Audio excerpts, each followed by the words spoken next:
అందరికీ నమస్కారం అండి. ఈ రోజుల్లో చిన్నప్పటి నుంచే కేజీలు బుక్స్ మోసి చదువులో ఫెయిల్ అయితే, ఎగ్జామ్స్లో మంచి మార్కులు రాక ఫెయిల్ అయితే మేము ఎందుకు పనికిరాని ఒక వేస్ట్ లాగా భావించుకొని వాళ్ళు ఆత్మన్యూనత భావాన్ని కోల్పోయి నిరాశ నిస్పృహల్లో నేటి యువత అనేది ఉంటుంది.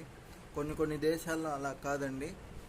వాళ్ళు ఏం చేస్తారంటే చదువుతో పాటు చదువు ఎలాగే ఉంటుంది, వాటితో పాటే వృత్తి నైపుణ్యానికి సంబంధించినటువంటి కార్యక్రమాలు కూడా వాళ్ళకి నేర్పిస్తారు. కర్ర పని, తర్వాత వెండింగు, తర్వాత ఈ కరెంటు పని, ఇలాంటివి కొన్ని మిషన్ గురించి, బట్టలు కుట్టేదానికి రకరకాలైనటువంటి చేతి వృత్తుల పనులని, అలాగే మొబైల్ రిపేరింగ్ కావచ్చు, చిన్నప్పటి నుంచే కూడా వాళ్ళకి శిక్షణ ఇచ్చి, వాళ్ళకి రకరకాల ప్రాజెక్టులు ఇచ్చి వాళ్ళల్లో ఉన్నటువంటి టాలెంట్ని బయటికి తీసే ప్రయత్నం అనేది బాల్య వ్యవస్థ నుంచే మొదలవుతుంది.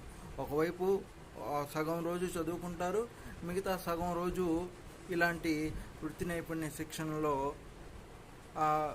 శిక్షణ తీసుకుంటారు. మళ్ళీ ఆటపాటలు కూడా ఉంటాయి. వీటన్నిటినీ కూడా ఒక చదువే కాకుండా ఆటల్లోనూ వృత్తి నైపుణ్య శిక్షణలోనూ వీళ్ళు శిక్షణ తీసుకోవటం వల్ల చదువులో ఫెయిల్ అయిన మిగతా అంశాలలో వాళ్ళు కనుక నైపుణ్యాన్ని కనుక సంపాదించుకున్నట్లయితే రేపటి రోజున వాళ్ళకున్నటువంటి జ్ఞానాన్ని, తెలివితేటలని ఉపయోగించుకొని వాళ్ళకు తగ్గ పనుల్లో వాళ్ళు నైపుణ్యాన్ని సాధించుకుంటారు. అదేవిధంగా చిన్నతనం నుంచే వనమూలికల పట్ల, అంటే ప్రకృతి పట్ల, ఏ ఆకు దేనికి పనిచేస్తుంది, ఏ పసరు దేనికి పనిచేస్తుందని ఔషధాలకు సంబంధించినటువంటి జ్ఞానాన్ని కూడా కొన్ని దేశాల్లో పేరు చెప్పడం లేదు. పేరు చెబితే మన దేశాన్ని తగ్గించి వాళ్ళ దేశాన్ని పొగిడినటువంటిది. నేను ఎవరిని ఏమంటలేదు, కేవలం జరుగుతున్న విషయాన్ని, బయట జరుగుతున్న విషయాలను మీకు చెప్తున్నాను. మీరు రెగ్యులర్గా యూట్యూబ్లోను, ఇన్స్టాగ్రామ్లోను రకరకాల మాధ్యమాల ద్వారా చూస్తుంటారు. ఇవన్నీ కూడా ఔషధాల గురించి కూడా వాళ్ళకి నేర్పించడం ద్వారా వాళ్ళకి మినిమం నాలెడ్జ్ అనేది ఉంటుంది.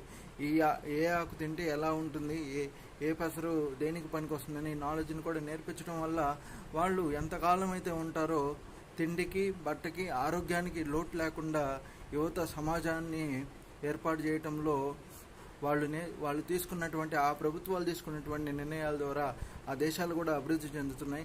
మన ప్రభుత్వాలు కూడా ఆలోచించి యువతలో ఉన్నటువంటి జ్ఞానాన్ని మరింతగా వెలికి తీయటానికి ఇలాంటి ప్రయత్నాలు మరికొన్ని చేయాలని, అభివృద్ధి చెందుతున్న దేశమే కాకుండా అభివృద్ధి చెందిన దేశము అని చెప్పుకునేటట్లుగా మన భారతదేశాన్ని మనం అందరం చూసుకోవాలని ఆశిస్తూ, ఆకాంక్షిస్తూ, జై హింద్, జై భారత్, జై శ్రీరామ్.